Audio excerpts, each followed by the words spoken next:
तर हा संपूर्ण शिवाजी पार्कचा परिसर जो आहे म्हणजे वीर सावरकर मार्गावर खरं तर या ठिकाणी ही जल्लोष सभा होणार आहे। देशातल्या तमाम विद्यार्थ्यांचं अभिनंदन असं या ठिकाणी ट्रकवर एक स्टेज तयार करण्यात आलेला आहे। त्याच ठिकाणी ठाकरे बंधू उपस्थितांशी संवाद त्याच ठिकाणाहून साधणार आहेत। मोठ्या संख्येने तरुणाई जमलेली आहे। बहुतेकांच्या हातात तिरंगा आहे कारण कुठल्याही राजकीय झेंड्याखाली ही जल्लोष अभिजित दादाकडून मेसेज भेटला तेव्हा मी हे बनवलं। अभिजित दादा म्हणजे अभिजित दिपकेंबद्दल बोलते तू? तुझं बोलणं झालं त्यांच्याशी? त्यांनी अप्रोच केलं, ती त्यांना फॉलो करते इन्स्टावर। माझा मोबाईल हातात घेऊन ती प्रत्येक व्हिडिओ त्यांना बघते आणि त्यांनी जेव्हा अप्रोच केलं की Y BJP is care about the cockroaches, तर तिने ते मोबाईल नसल्या कारणाने हाताने ड्रॉ केला आणि ती दाखवते त्या दिवशी। किती शुद्ध आहे म्हणजे आपली पुढची पिढी ते देखील आपण पाहतोय। प्रत्येकाला काळजी आपल्या शिक्षणाची की भविष्य आमचं कसं असेल आणि हेच कारण आहे की मोठ्या संख्येनं लेकरा बाळांसह पालकांसहित या ठिकाणी आलेल। काय म्हणताय? तिने छानशी स्टोरी बनवली आहे, ऐकली आहे कुठेतरी, ती तुम्हाला शेअर करते आहे। त्याच्यामध्ये हे जे इतक्या दिवसात चाललंय ते तुम्हाला लगेच कळून जाईल अगदी छोट्या संक्षिप्त रूपात। चलिए इस एनर्जी को अब यहाँ पे और बढ़ाते हैं। Can we have the music please? हल हल चिक चिक हल 1 2 3 साउंड।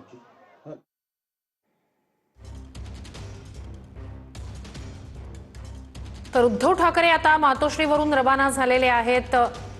थोड्याच वेळात हा संपूर्ण परिसर जो आहे जिथे आधीच तरुणाई मोठ्या संख्येने उपस्थित आहेत त्या ठिकाणी उद्धव ठाकरे आणि राज ठाकरे यांचं आगमन होईल। अगदी शिवतीर्थचा जो आतला भाग आहे त्या ठिकाणी सुद्धा मोठ्या संख्येने लोक जमलेले आहेत। म्हणजे खरं तर वीर सावरकर मार्गावर ही जल्लोष सभा होणार आहे, मात्र तेवढ्यापुरतच त्या ठिकाणी तरुणाईची उपस्थिती मर्यादित नाहीये। शिवाजी पार्कचा संपूर्ण परिसर जो आहे आजूबाजूला त्या ठिकाणी मोठ्या संख्येने या जल्लोष सभेसाठी आलेले लोक पाहायला मिळतात। त्यात विद्यार्थी आहेत, त्यात पालक आहेत, काही सुजाण नागरिक आहेत आणि बहुतेकांच्या हातात या ठिकाणी तिरंगा पाहायला मिळतोय। काहींच्या हातात संविधानाची प्रत आहे, काहींनी अभिजित दिपके यांचा फोटो हाती धरलेला आहे। वेगवेगळे स्लोगन्स या ठिकाणी आपल्याला पाहायला मिळत आहेत। तर शिवतीर्थचा जो समोरचा भाग आहे त्या ठिकाणी सुद्धा मोठ्या संख्येनं या जल्लोष सभेसाठी आलेले लोक आपल्याला पाहायला मिळत आहेत। अगदी लहान मुलीपासून लहान मुलांपासून ते वृद्धांपर्यंत लोक या ठिकाणी या जल्लोष सभेत सहभागी होण्यासाठी आलेले आहेत। अगदी वेगवेगळे स्लोगन जसे आपण या संपूर्ण आंदोलन काळात पाहिलेले होते। दोन दृश्य, एकीकडे वीर सावरकर मार्गाचा हा संपूर्ण परिसर जिथे जल्लोष सभा पार पडणार आहे त्या ठिकाणी मोठ्या संख्येने उपस्थित असलेली तरुणाई, जेनझी तसंच तरुण यंगस्टर मुलं उभी आहेत आणि सगळ्यांना अभिवादन करतायत। त्यांच्या हातात बोर्ड आहेत। हा जो विजय आहे हा भारतातल्या तरुणांचा आहे। या देशात मोदींचा राजीनामा मागावा किंवा मोदींच्या विरोधात बोलावं अशी विरोधकांची पण कधी हिंमत नव्हती, पण छोट्या छोट्या मुलांनी मोदींची रस्त्यावर येऊन एवढी काढली की देशभरात आज प्रत्येक जण मोदींच्या राजीनाम्याची मागणी करतोय। 2014ला घर घर मोदी असा एक नारा होता विद्यार्थ्यांचा, आता मोदी साला चोर आहे असा नारा आहे विद्यार्थ्यांचा। सो हा 12 वर्षाचा जो फरक आहे तो देशाला पुन्हा हुकुमशाहीकडून लोकशाहीकडे घेऊन जाणारा दिसतोय।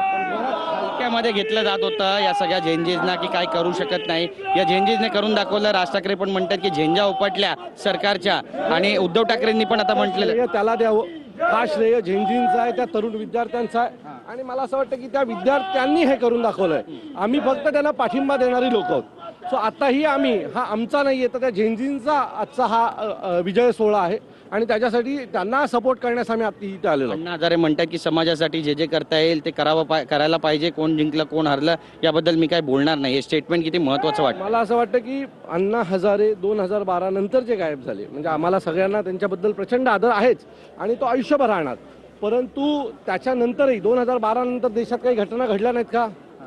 अनेक घटना घडल्या, पण त्या दरम्यान अण्णांकडनं जो आवाज उठलाला पाहिजे होता तो आम्हाला दिसला नाही आणि त्याच्याबद्दल आम्ही अण्णांवर नाराज आहोत। परंतु भाजपच्या नेत्यांची जी भूमिका आहे म्हणजे या ठिकाणी आशिष शेलार म्हणतायत की शिवतीर्थावर राहणाऱ्या काकांची टेवटेव इंग्रजीत झाली, ते इंग्लिश बोलू लागले, यावर काय म्हणाल? मला असं वाटतं आशिष शेलार विचारसारखी फालतू लोक आहेत। ज्या मोदींबद्दल देशभरातली लोक मुलं रस्त्यावर येऊन बोलतात, ज्या मोदींमुळे तुम्ही जिंकलात त्या मोदींना तुम्ही अख्ख्या पक्षांनी एकटा सोडलेलं पाहिलं आम्ही। म्हणजे एक नेता बोलायला तयार नाही. ज्या वेळेला मुलं रस्त्यावर येऊन मोदींना शिव्या देत तर होती, आपले प्रतिनिधी कृष्णा सोनारवडकर आपल्या सोबत आहेत. कृष्णा, मोठ्या संख्येनं तरुणाई जमलेली आहे. फक्त तरुणाई नाही, लहान मुलं आणि पालकांची संख्या सुद्धा मोठी आहे. या सगळ्यांनाच आता खरं तर लक्ष लागलेलं आहे. ठाकरे बंधू या ठिकाणी केव्हा येणार याकडे. स्टेज सज्ज आहे. देशातल्या तमाम विद्यार्थ्यांचं अभिनंदन हे स्टेज आणि या स्टेजवरची सगळी मंडळी करतायत.